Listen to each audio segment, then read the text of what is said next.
Hello, today I'm starting a new series of practical advice for starting work.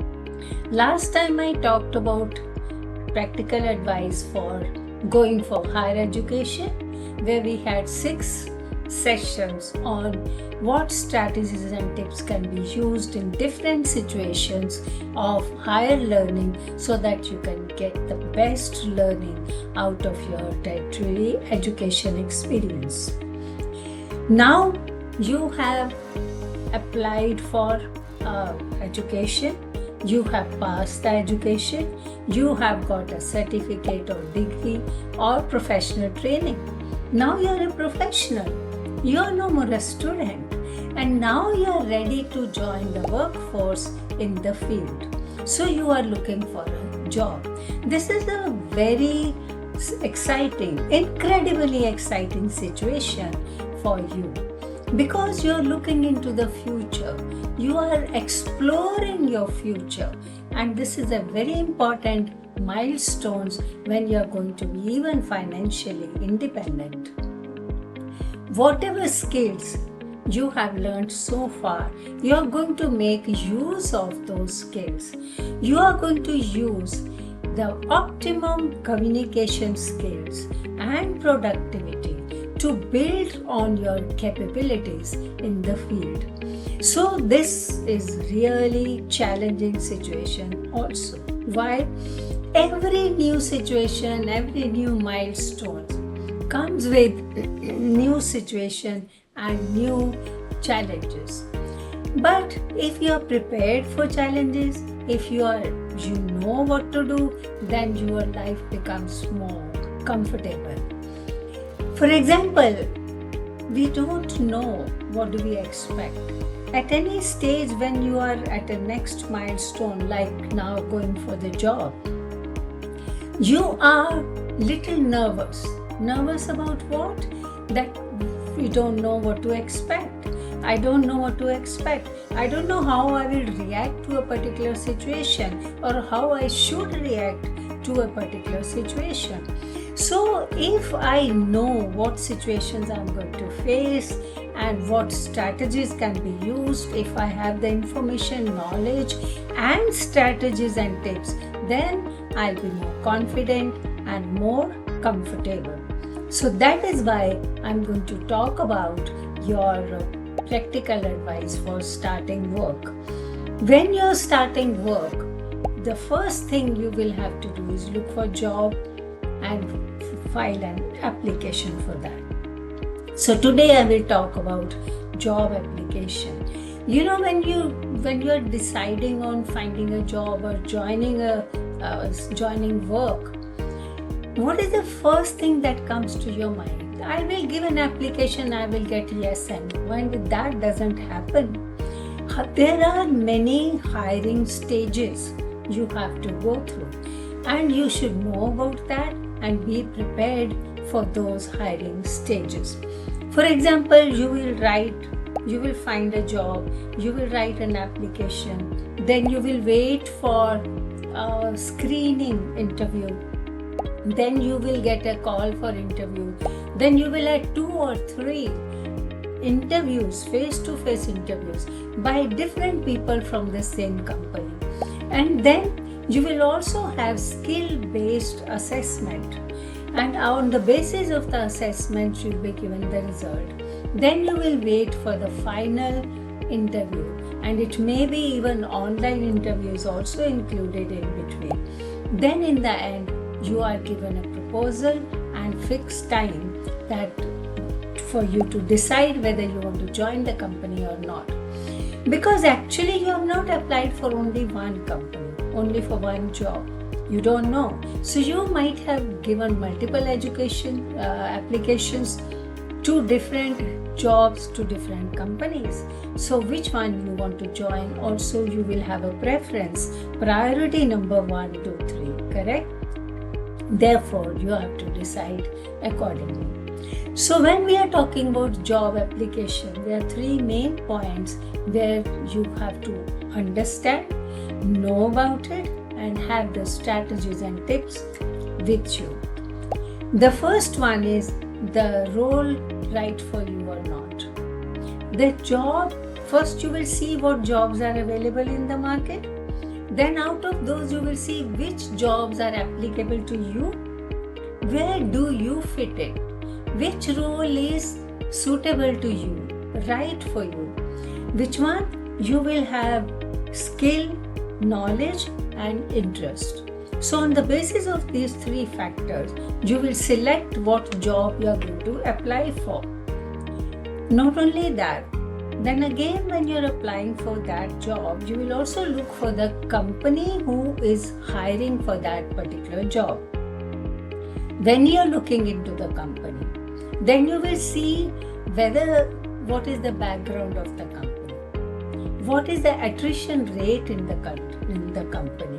And when you are checking all that, you also check the company culture. Do you fit into that company culture? You know, every company has different policies, different expectations, different rules, different structure, different work environment. All that you will have to check whether it is suitable to you or not suitable to you. Coming to the last point which I was talking about, company culture, company structure. What is the work environment?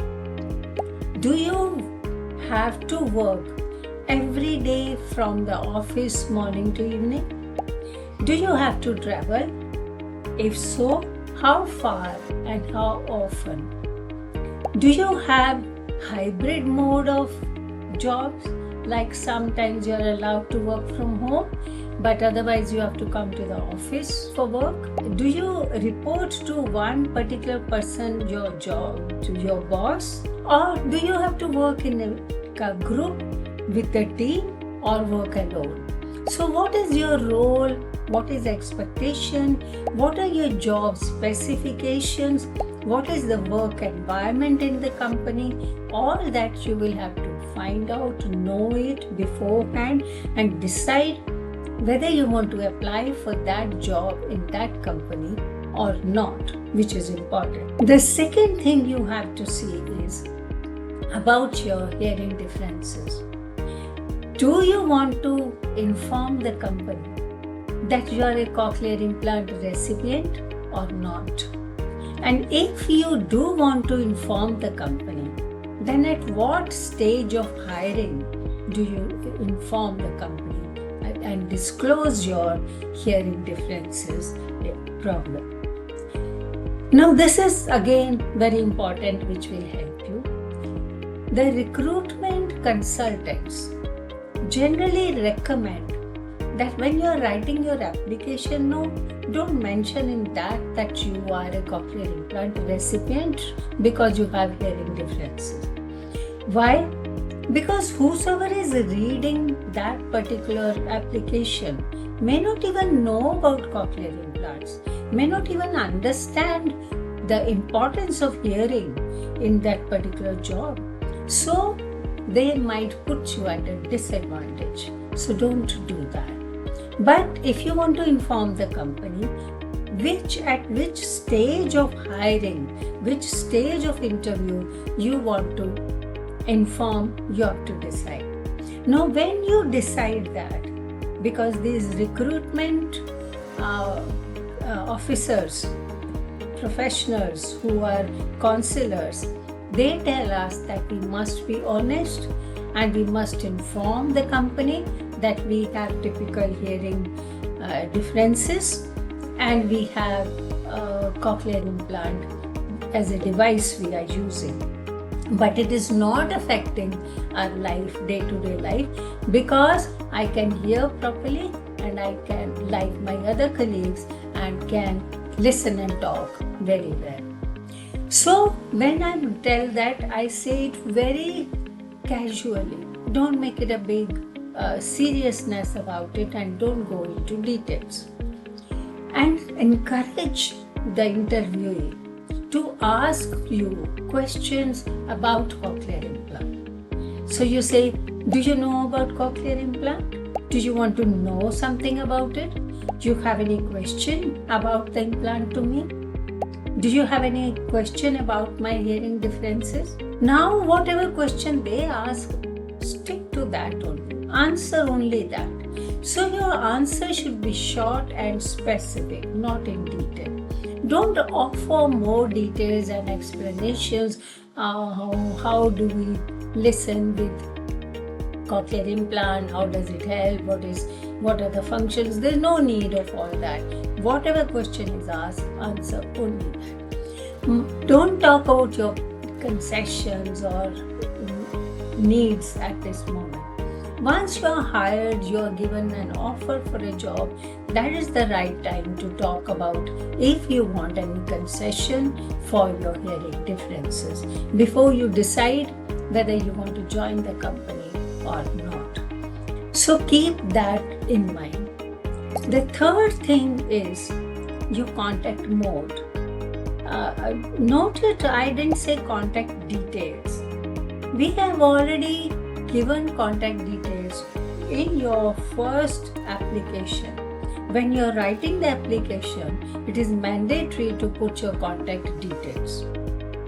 I'm talking about contact mode now. At some stage of interview, the company will ask you, how do we contact you? What is your preferred mode of contact? So then you have to decide beforehand what mode you are comfortable with. Do you want the company to send you message on your WhatsApp or mobile, or send you email, or you want someone to give you an audio call, or someone to do FaceTime with you? Now, if you want someone to do FaceTime with you, don't make a big deal about it, and then you say, I would prefer if I can have FaceTime with you, but if it is not possible, I'm comfortable with audio call. So this will again give an impression that you're not asking for any concession, and there is no problem, and you are at par with the other people who have applied for the job.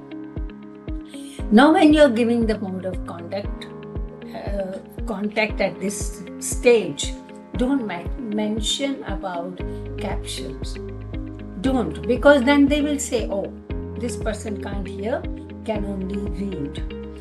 This is again later on, once you're hired, then you can explore if they can give you access to captions, or even when you're going online, you always have option where you can put a software and get captions for yourself without asking the interview or the lecturer to do that, like you were doing in your tertiary education, higher education.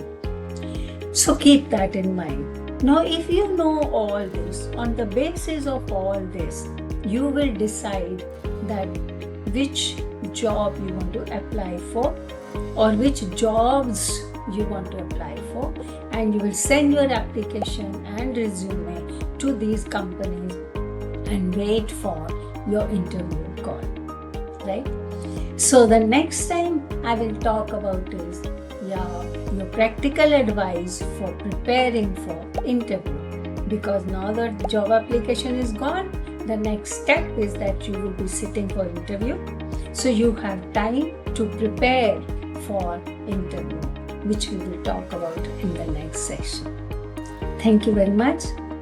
If you have any question or any further details you require, please get in touch with me.